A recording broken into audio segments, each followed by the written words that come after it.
pods.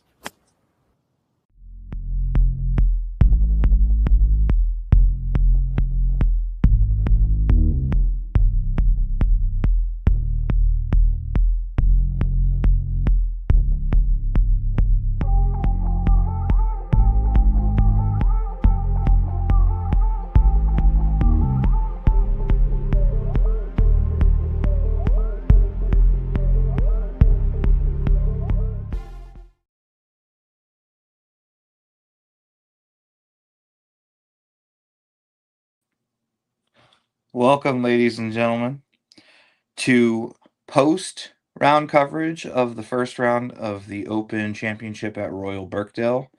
As it stands right now, we've got a little bit of light first round leads at -5 with Suber, and then notably Sung J M is in a tie for second with D Brown. And then we've got McIntyre, DeChambeau, and Molinari in a tie for fourth at -3. But we're going to bring in somebody who hasn't been here in just a minute. He's been working some angles. He's been working his butt off. It's been a busy summer. Please welcome Mr. Bubba Startz. How's it going, man? What's good, pods? It's going good, man. Going good. Been Excited busy, to check out the Open. Yeah, well, you know me. I don't like to be bored, and enjoy waking up early and starting my day with the Open. Although that wasn't today. I just like to wake up early when my cat gets me up at 2:30 in the morning. Hey, Scotland's got to deal with the same thing at 6 in the morning. So around the same time, actually. 6 would be respectable. Yeah. 6 would be respectable. I would take it. But no, exciting, man. The 154th Open Championship, Royal Birkdale. Just these links courses out there are just incredibly difficult. Look at the bunkers that you can't see out of, right? Bro, Hitting they're like shot sinkholes. against the wall. Yeah, well, I mean, yeah, some of these walls are 6-8 feet tall. Like, how do you even contemplate doing it? But yeah, it's going to be a great week of golf. Obviously, looks like the weather has been nice for him. One of our good friends, shout out to AJ in the UK. They've had quite a bit of a heat wave over there for the last several weeks, really. So it looks like the course is a little bit on the dry and firm side, which you wouldn't often, think of when thinking about, the Open and just the UK in general. But yeah, interesting to watch, the names at the top of the leaderboard not being the usual suspects, at least right now through round one. But yeah, it's going to be a great weekend of golf.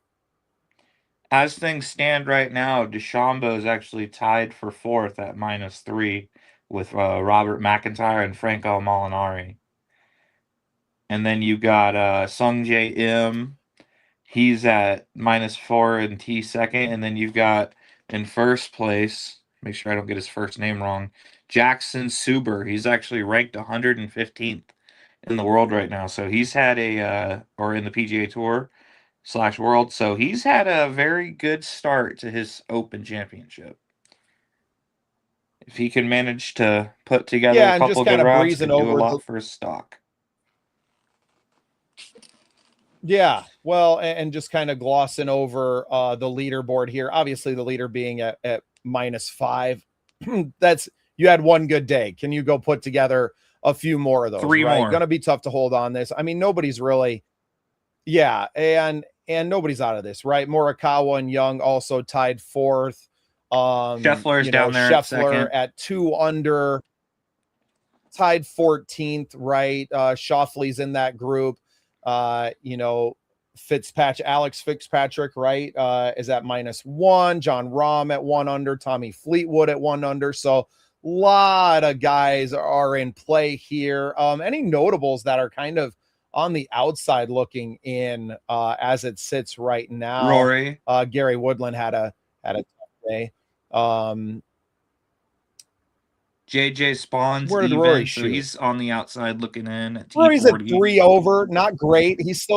Rory's still got, 3 holes, 4 holes left Yeah. here. Try and get a couple of back. 3 over is not totally sinking you, but it's also not going to make the cut, right? So you got some work to do. You got to play better.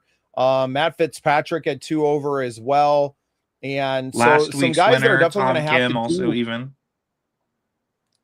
Yep, you got a couple of guys, notable top players that are really going to have to do some work tomorrow to get themselves in position to not miss the cut and to get out there. But really, match, no, 5 under, not running away with it, and a lot can change. One hole here can change your entire whole weekend. tournament. So exactly.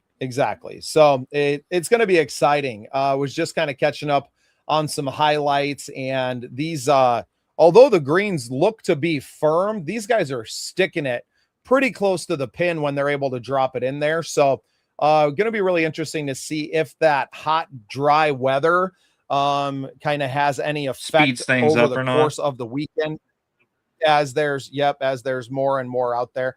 Well, and that's kind of something that you have to be aware of anytime. And it's wild because as amateur players, right, we don't really know what it's like to play on these kind of green surfaces, right? They're like a bowling alley, right? Like it is that smooth and that fast compared to what you would play at your public course down the road.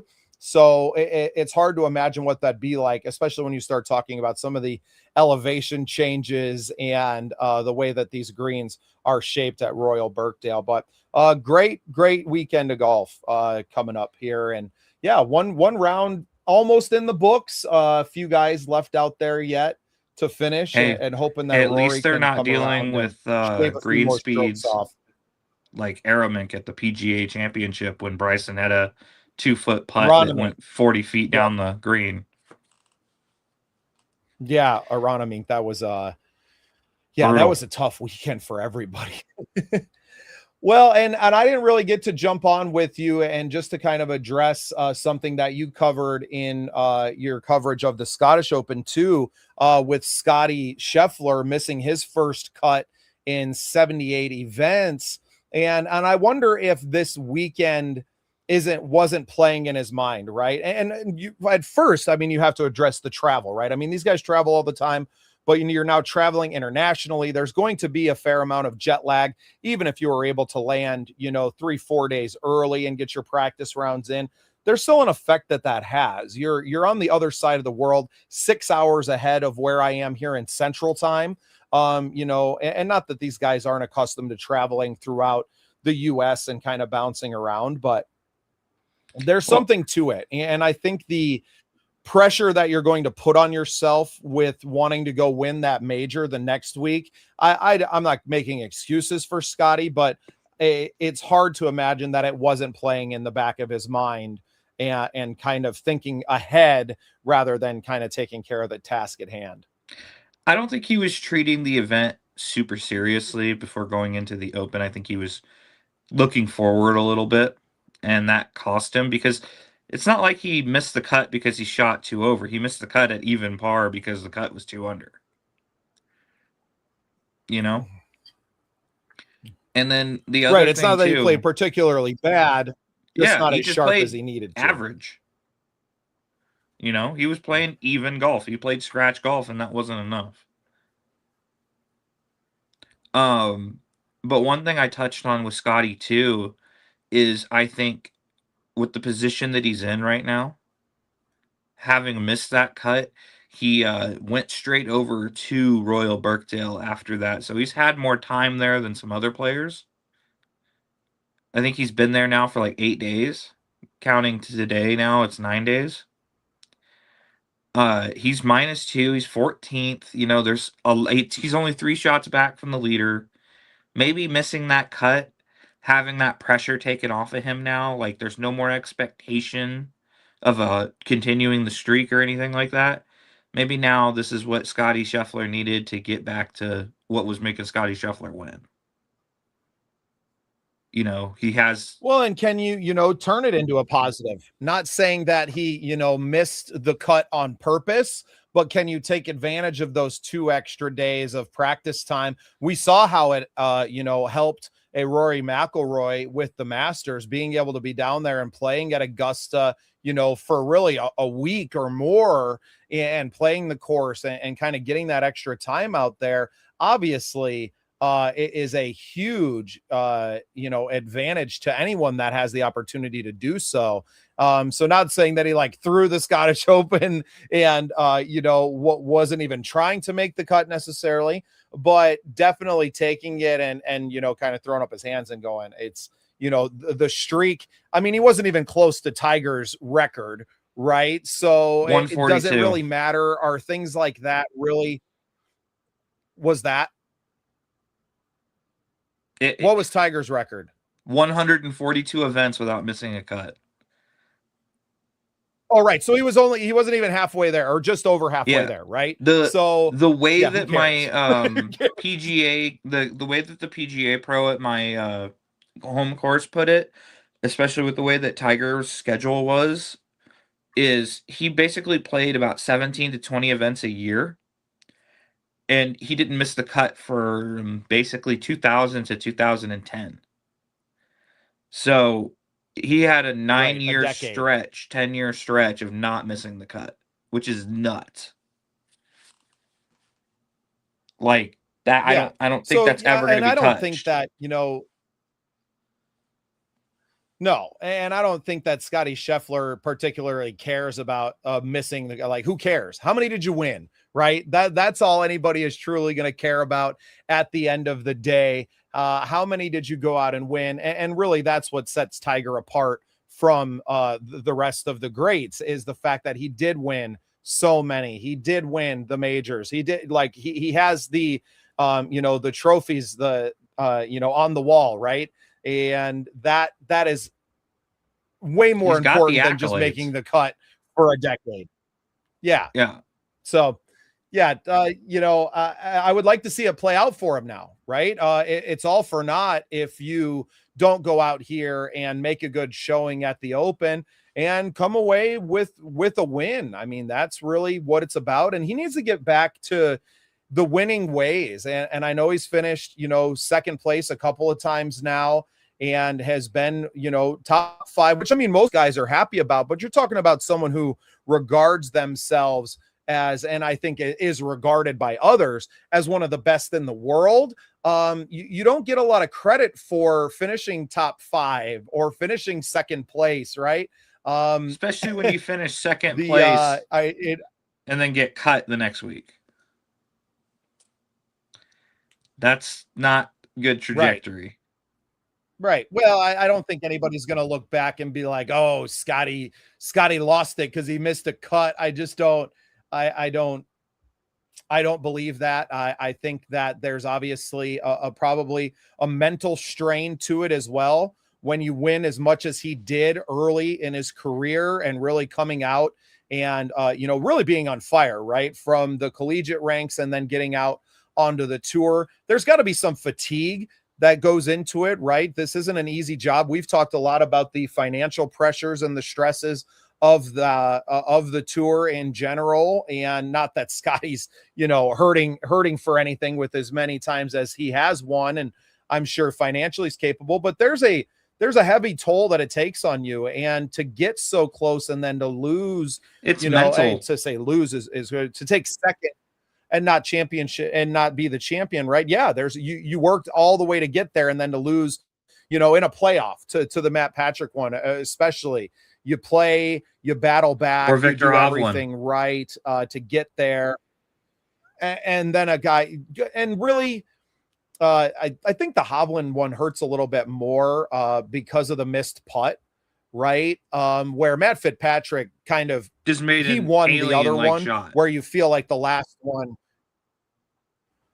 you feel like on the last tournament, the playoff to Victor Hovland, where he missed a putt that he probably makes, 99 out of 100 times, especially as well as he strokes it. So it's yeah, I mean, maybe there is a little bit of mental strain to that, and he carries that over into a week and doesn't play his best. And I didn't watch all the highlights from the Scottish Open and his entire round to really be fully aware of what he could have done better to be two strokes better and to make the cut. But it's you're still talking about Well, 36 holes of I think golf, it was right? more of the same, And there's only it was more of the same that we kind of saw at the US Open when Wyndham won, because every time they would go to Scotty Scheffler, they'd be like, "Oh, Scotty Scheffler for birdie." And he missed. Like, he had a lot of gettable birdie putts for him by his standards.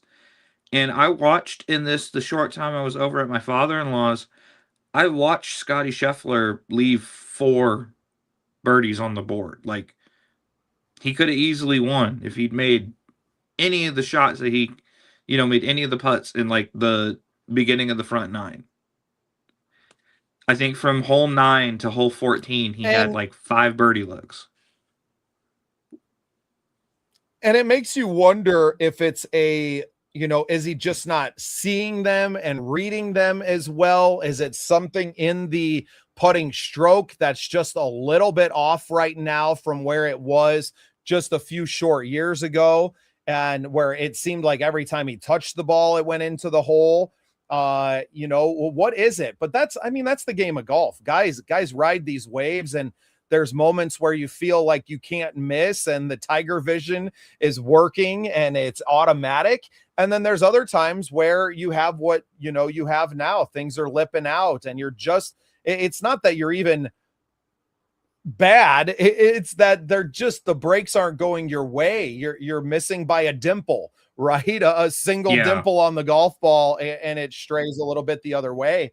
So it'll be interesting to see if he can turn it around this week. You quiet all of that talk if you just go win the Open, right? Go out there, perform well this week, win, and then it's all, oh, Scotty's back, right? And it completely changes the narrative. So I love that. Well, to be fair to Scotty as well, like just in the context of how he plays, this has been a down season by not just the media standards, because let's be real, the media standards are way, way high. But this has kind of been a down season by Scotty's standards. It's just been like, it's a good season, probably a great season for anybody else on tour, right? Minus maybe a major win in there like Rye or Rory or, whoever. But Scotty's it just feels like he plays great golf still, great swing, great putting stroke. It's just, there's just minute disconnects, and it's costing him strokes, and not in the terms of like bogeys, but like it's costing him strokes in terms of getting further under par to win more of these events. Missing by a dimple, missing the playoff that he had against Matt Fitzpatrick to force that. All he had to do was make the putt, and he would have won outright. But he missed it after he put himself in a bad situation in the rough. So, like, that's a rarity to see from Scheffler, too, is, like, just the rare mistake of him putting himself in danger. Because he plays very opposite of DeChambeau, who's just hit it far, find it, hit it again. Scotty's more surgical, and I feel like he's kind of dulled a little bit on his scalpel this season. Like, it's just been a little less precise than it was last year. And it shows. Like, well, a great segue here to talk about Bryson. I don't know if you got a chance to watch his video where he came out and kind of addressed the cuts that he's been missing, and and so provide me a little commentary on that, and we can kind of pick the conversation up about how Bryson's going to turn not only his season around, but he's putting himself in a position right now to hopefully make a run at the Open. Well, Bryson, to just kind of like get the gist of it, because I wish I could bring the video up, but I don't want to get copyright, right?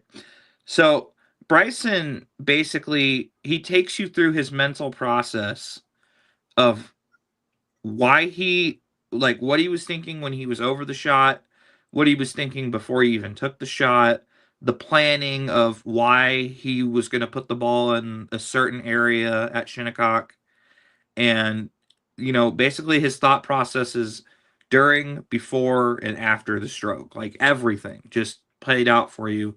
And I think one of the things that Bryson really mentioned too is like it's not so much physical for him, because physically he can do it better than probably anybody on the tour. Uh, Mentally though, I feel like the disconnect from live to the PGA, which I feel like he can't say yet because he's still under contract, and we don't know how that's going to shake out because from what I've heard, they can't even fund the rest of the season. So I don't know how that's going to work out for Rahm and him in terms of their contract obligations going into next season. But basically, he's playing less competition in live to more competition. So his mind, he's having to take these majors way more seriously than he takes a live event, because the atmosphere is way different too during a major like the US Open, the Open, the Masters, you know? So You like think for it's a him, little and not to put words in his mouth, but do you feel like he was a little, I don't want to, underprepared is probably the wrong word, but a little like under calloused to the pressure, right? Because the more you're in these high pressure situations, you're able to calm the nerves a little bit more and kind of I don't going think out and he's having all the challenged too fun and much. live, and then trying to turn and then having to turn it on uh, from one weekend to the next, right? To have a competition where you're blowing everyone away, you're having a good time, the music's blaring, the fan experience is a lot different at a live event, and then trying to come back to play on the PGA where it is a lot more pressure and it is a lot more competition, It's a lot more that you're traditional not too. exactly callous to that pressure. Right. Right. Well, and I think to that point as well, it's a lot of stop and start. And it's a lot easier to just keep it going consistently when you're just constantly under pressure as a professional golfer, I'm sure. And you always have to like be on, right? I feel like when he goes over to live, he's just way too relaxed. And then when he has to come back over here and play a major event, it's just an adjusting period again. And I think in the long term, especially what we've seen over the last few years, with the exception of him winning that one US Open, um, yeah, no, he's just. I feel like he just can't get the engine revving for too long because he's not used to starting it up and keeping it going. You know, I feel like Liv, he's not challenged, and I say the same thing for Rom too. I don't feel like Rom is very challenged when it comes to Liv. The competition's just lesser. It just is. And it takes nothing away from the No skill doubt. of the guys who do play on Liv, but it's not the Well, and PGA. that's kind of been the bag on it the entire time, right? Is that it's not there, and it's not that the guys who are at the top of their game, that course looks dry. Sorry, I just got some highlights in the background here. A lot of brown all over the Oh yeah, fairways it's at dry. Royal Birkdale, and yeah. Like I said, we've been talking to I talked to AJ, our super producer and host of shows here at the Scene Project Sports Network and with the Scene Projects, that they've just been in a heat wave, very unlike for them. And I was hoping this would be just DeChambeau highlights, but it's really it's a it's going to be interesting to see. It's going to be interesting to see, and I appreciate him coming out and kind of addressing it, right? Because he Owning it. is, and well, in a lot of ways, he's a media personality himself. He may not be part of the media, but he's a, influencer or whatever you want to say, right? He's a personality online. He's not just a player who shows up on the weekends. You get a few sound bites from him because of what he's done with his YouTube channel and, with Grant and everyone else, that you feel like you know him, right?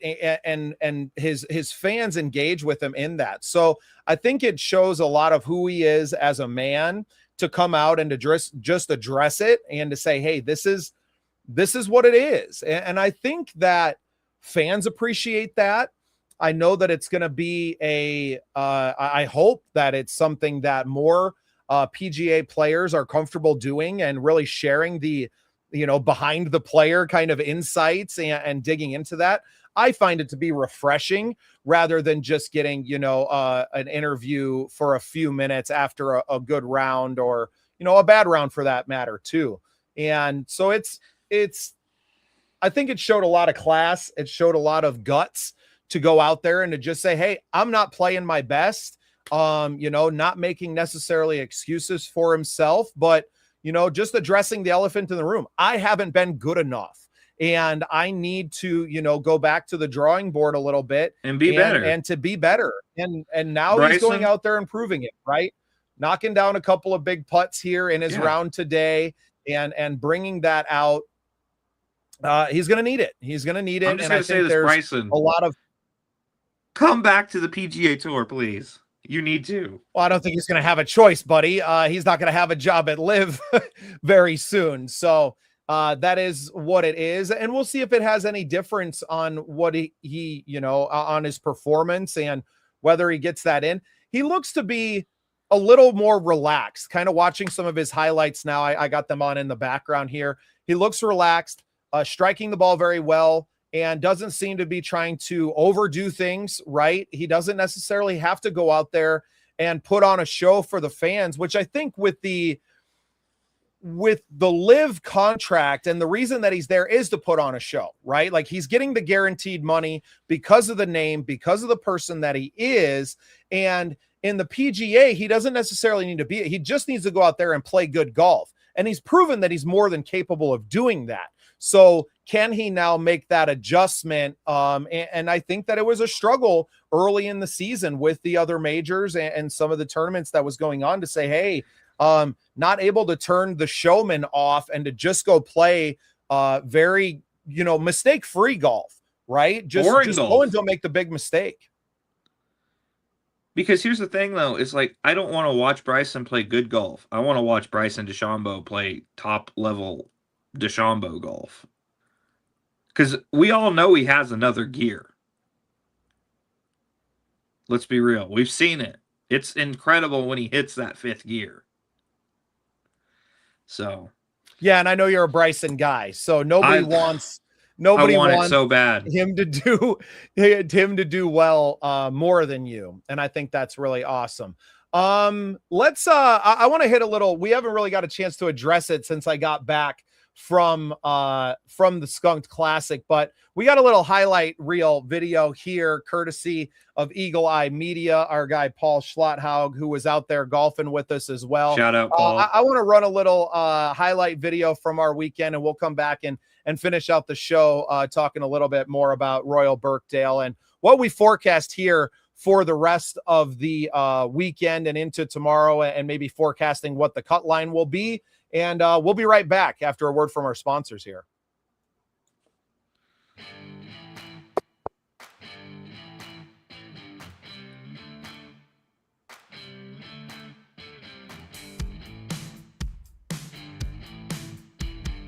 Oh, what a beautiful course.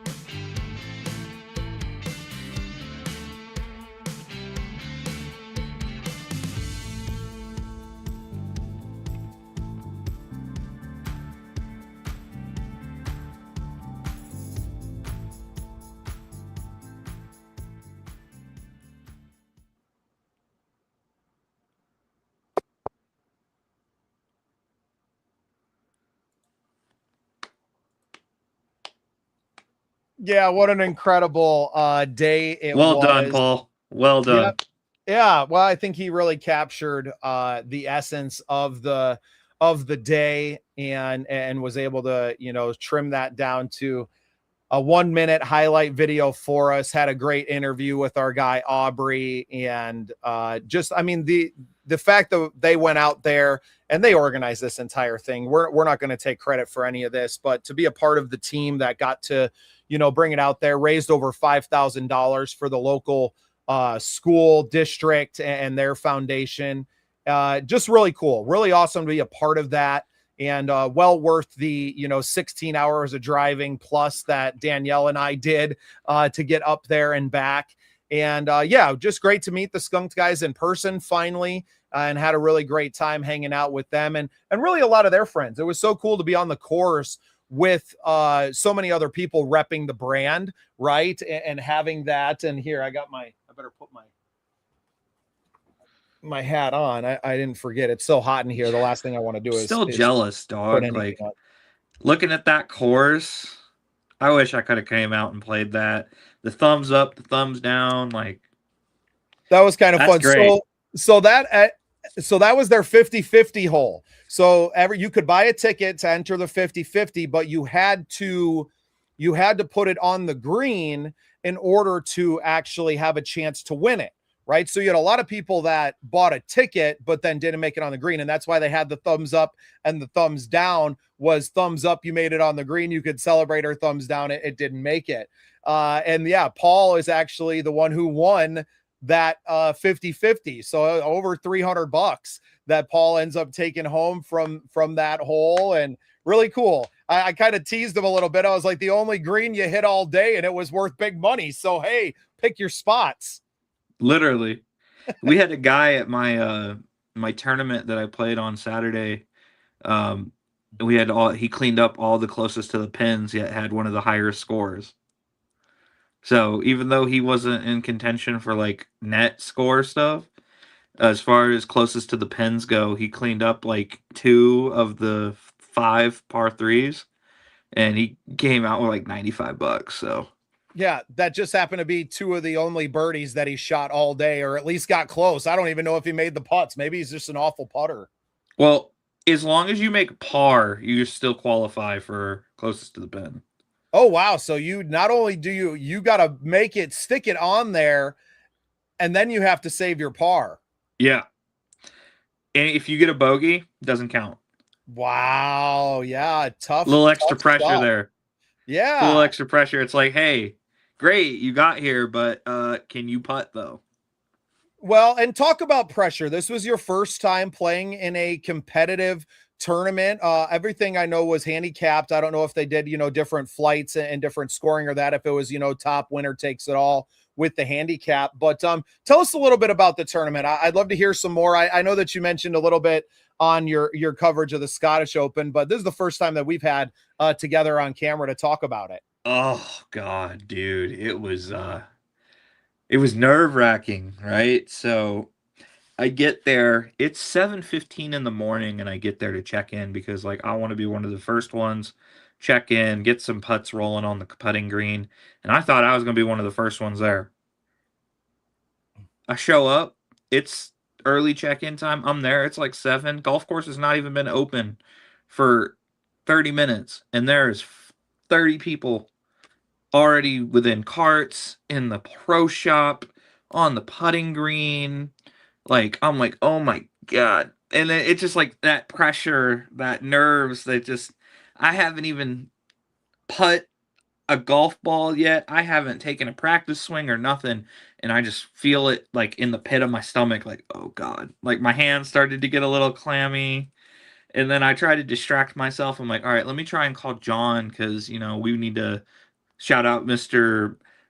John Hughes, master PGA instructor. Check him out. I'm call John, and it's like 30 minutes till tee off, and we're trying to set up a time. We got it set up July 24th, 12 p.m. for my West Coasters, 2 p.m. for my East Coasters. And John's like, you're nervous. It's fine. Just play your own game, play in your own lane, and you'll do great. Well, I tried to take that advice, John, and I yipped a little bit on 17. So we had shotgun start. So my group was 4 of us. We started as group 15A. So we were the first group to tee off of hole 15. And then we had a group behind us. It was all 1A, 1B. So 2 flights. Good guess, by the way. So we do that, and I double bogey the first hole, and I bogey the second hole. So I'm thinking I'm 3 over, right, through the first 2 holes, and I'm thinking, okay, I'm all right. It's steady. Well, then we get to the par 3 17, and I'm taking 5 hybrid off the tee, and I top it 20 yards, and I'm like, all right, that's embarrassing. So I go for my second shot. Hybrid again because it barely went anywhere. It didn't even get past the lady boxes, right?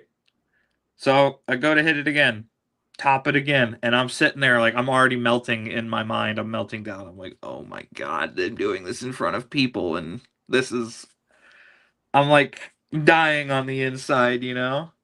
So I'm like, all right, let me play this safe. Let me go get my pitching wedge. Let me just hit a nice little pitch, put it up there somewhere on the green. I get perfect contact on my pitching wedge, but it just leaked a little left and it fell into this hazard swamp.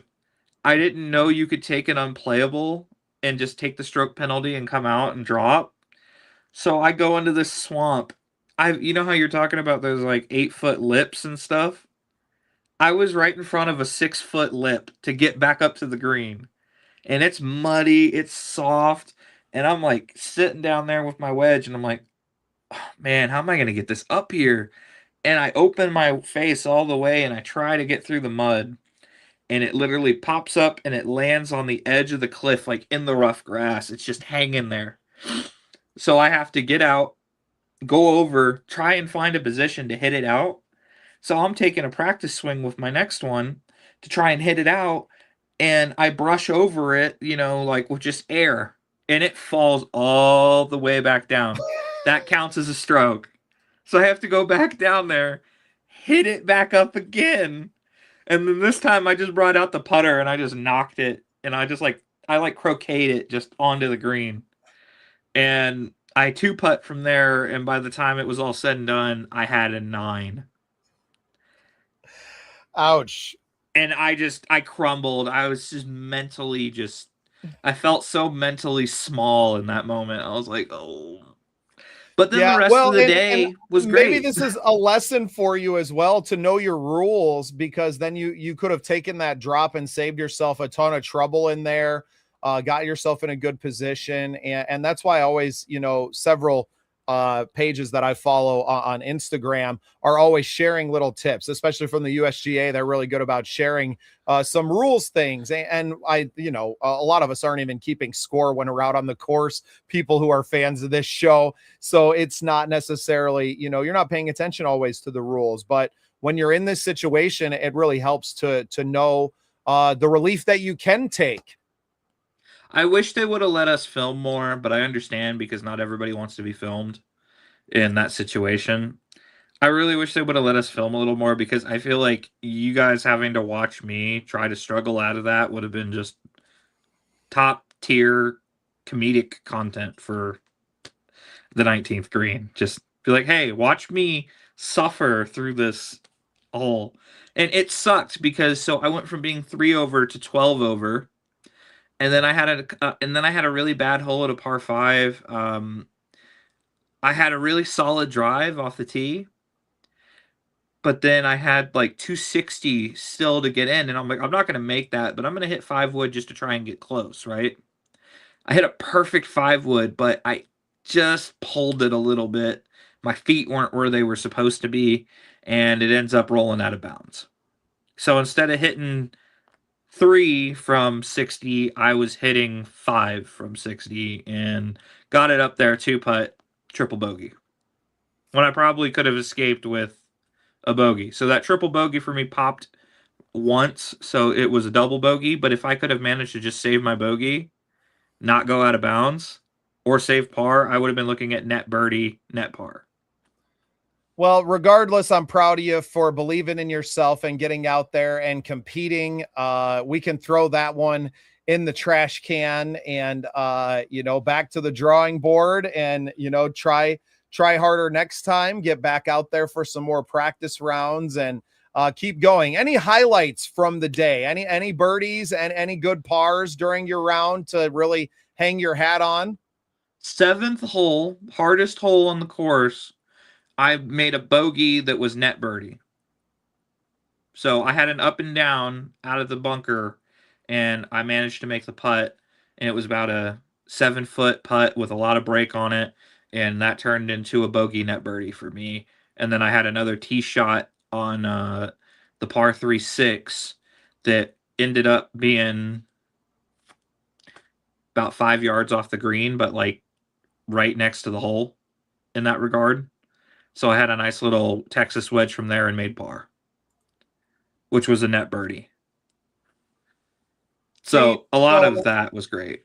A couple of, you got to take away the positives and, find just something. hard when you shoot 65 on the back. Oh. So I shot 65 on the back and I shot 50 on the front.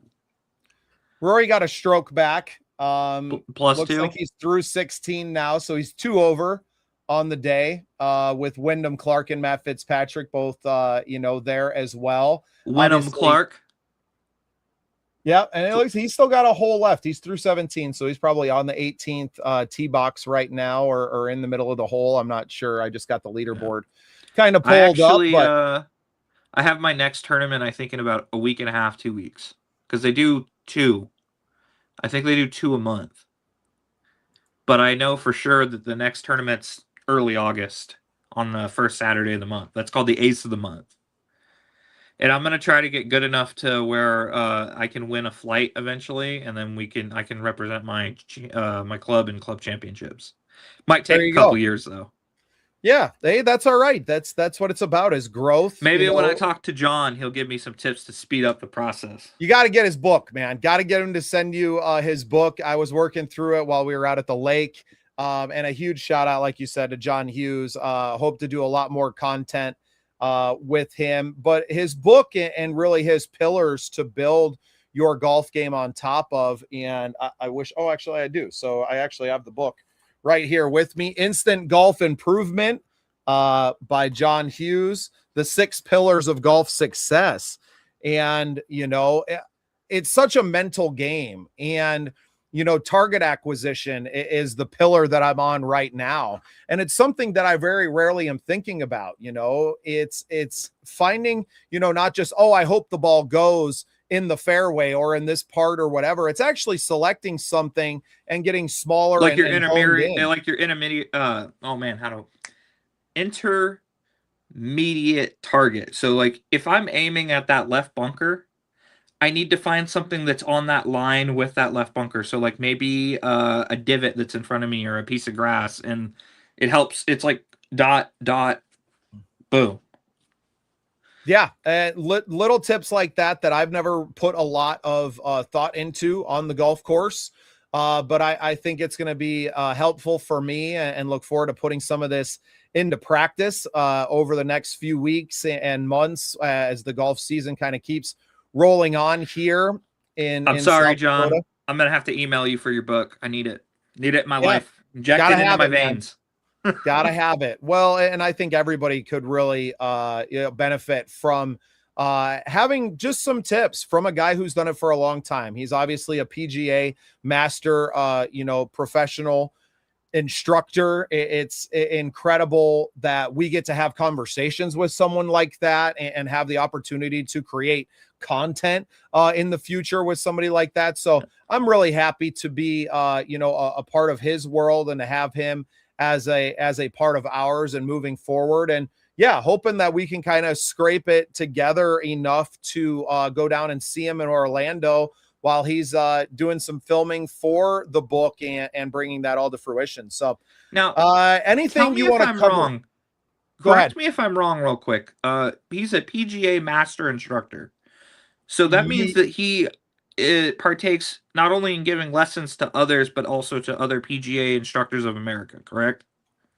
I'm not perfectly sure on that. You'll have to address that with him when you talk to him in a week or so and really hone into that. But before we get out of here, I want to kind of, get your take on it. Obviously, we have tomorrow's round, and then they're going to be making cuts Where do you feel like the cut line is going to end up at? Is it going to be in that +2 range, right? I mean, you're 156th place.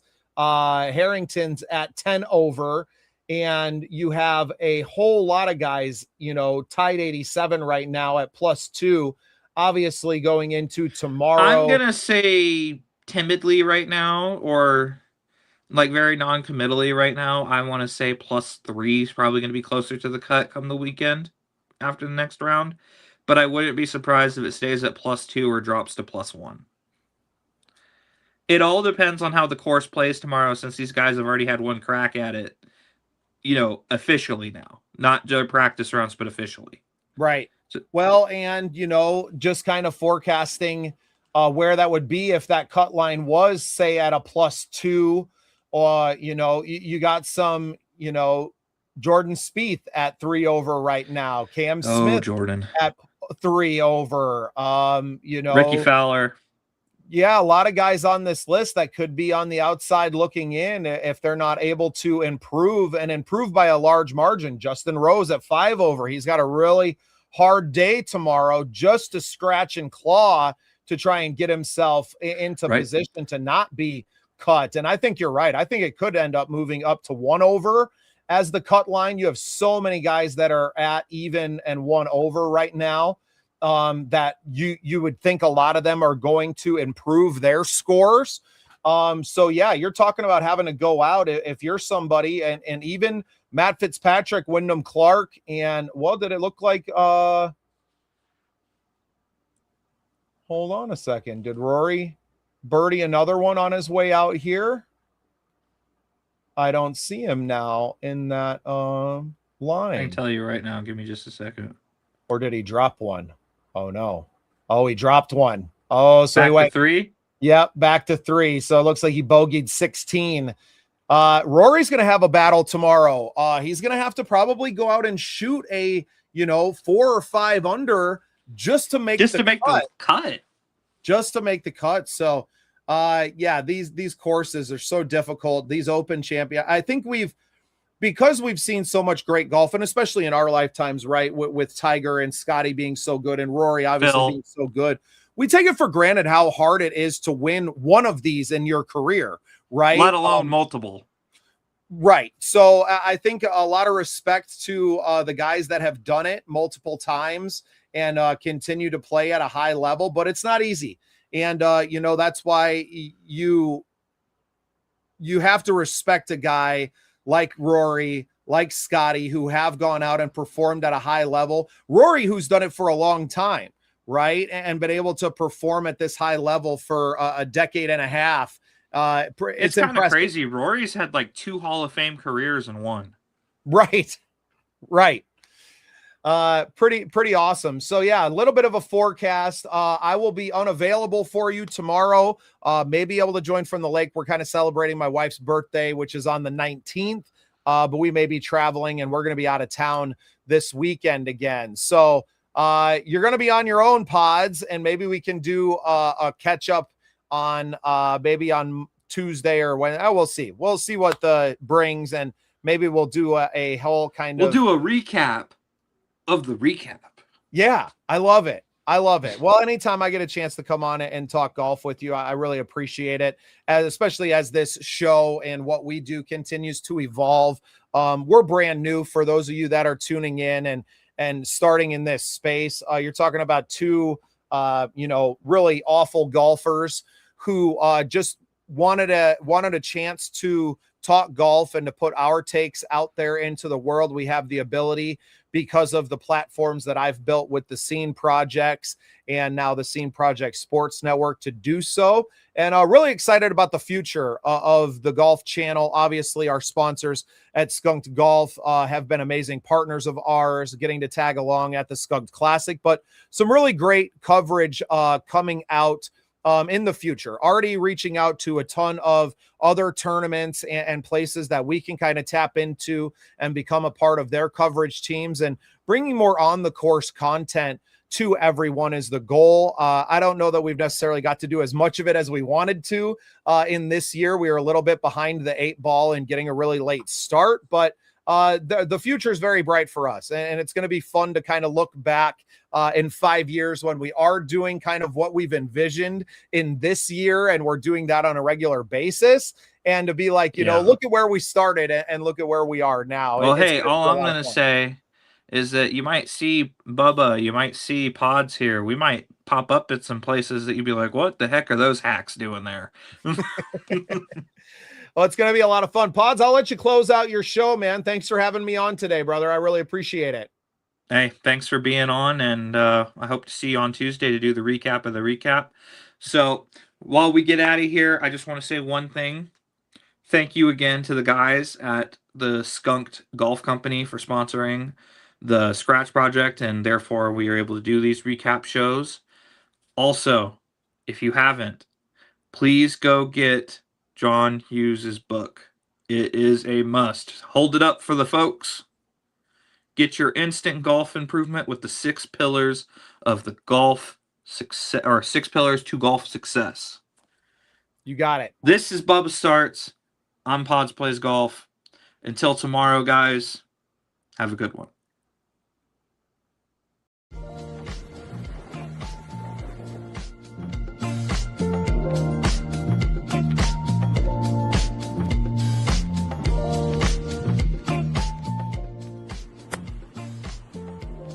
Skunked Golf. Look good even if your game stinks.